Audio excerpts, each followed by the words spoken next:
ಚಳ್ಳಕೆರೆ ಸ್ವಚ್ಛತೆ ಮರೀಚಿಕೆಯಾದ ಸರ್ಕಾರಿ ಶಾಲೆಯ ಆವರಣ.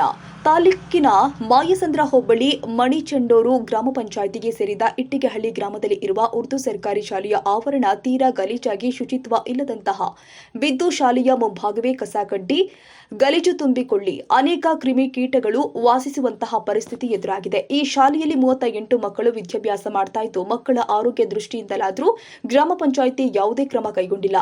ಒಳ್ಳೆಯ ಕ್ಷೇತ್ರದಿಂದ ಚರಂತಿ ಸ್ವಚ್ಛಗೊಳಿಸುವ ಗೋಜಿಗೆ ಹೋಗ್ತಾ ಇಲ್ಲ ಅಂತ ಗ್ರಾಮದ ಶಾಲೆಯ ಎಸ್ಟಿಎಂಸಿ ಅಧ್ಯಕ್ಷ ಇಟ್ಟಿಗೆಹಳ್ಳಿ ಬಾಬು ಆರೋಪಿಸಿದ್ದಾರೆ.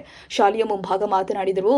ಇಲ್ಲಿನ ಸ್ವಚ್ಛತೆ ಮರೀಚಿಕೆಯಾಗಿದ್ದು, ಯಾವುದೇ ಸ್ವಚ್ಛತೆಯಿಂದ ಶಾಲೆ ಆವರಣವನ್ನ ಶುಚಿಗೊಳಿಸುವ ಗೋಜಿಗೆ ಗ್ರಾಮ ಪಂಚಾಯಿತಿಯವರು ಹೋಗಿಲ್ಲ. ಮಕ್ಕಳಿಗೆ ರೋಗಗಳು ಹರಡುವ ಸಂಭವ ಜಾಸ್ತಿ ಇದ್ದು, ಇದಕ್ಕೆ ಯಾರು ಹೊಣೆಯಾಗ್ತಾರೆ? ಕೂಡಲೇ ಕ್ಷೇತ್ರದ ಶಿಕ್ಷಣಾಧಿಕಾರಿಗಳು ಇತ್ತ ಗಮನ ಹರಿಸಿ ಪಟ್ಟಣ ಪಂಚಾಯಿತಿ ಸಿಪ್ಪೆ ಅಂಗಡಿಗಳಿಗೆ ತಾಕೀತು ಮಾಡಿ ಸಮಸ್ಯೆಯನ್ನ ಬಗೆಹರಿಸದಿದ್ದರೆ ಶಾಲಾ ಮಕ್ಕಳೊಂದಿಗೆ ಗ್ರಾಮ ಪಂಚಾಯಿತಿಯ ಮುಂಭಾಗ ಉಪವಾಸ ಸತ್ಯಾಗ್ರಹವನ್ನ ನಡೆಸ್ತೀವಿ ಹಾಗೂ ಗ್ರಾಮ ಪಂಚಾಯಿತಿಗೆ ಬೀಗ ಜಡಿತೀವಿ ಅಂತ ಎಚ್ಚರಿಕೆ ಕೊಟ್ಟಿದ್ದಾರೆ.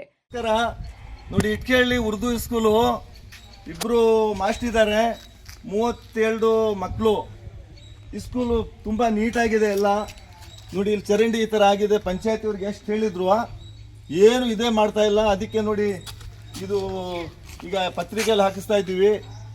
ಇದಕ್ಕೂ ಮಾಡಲಿಲ್ಲ ಅಂದರೆ ಪಂಚಾಯತಿ ತವಾನೆ ಪೂರ್ತಿ ಮಕ್ಕಳಿಗೆಲ್ಲ ತಗೊಂಡೋಗಿ ಉಪವಾಸ ಕುಂಡ್ರಿಸ್ತೀನಿ ಸರ್. ನೋಡಿ, ಚರಂಡಿ ಹುಷಾರಿಂದ ಆಯ್ತದ ಮಕ್ಕಳಿಗೆಲ್ಲ. ಪಂಚಾಯತಿಯವ್ರಿಗೆ ಸುಮಾರು ಸಲ ಹೇಳಿದ್ದೀವಿ. ನೋಡಿ,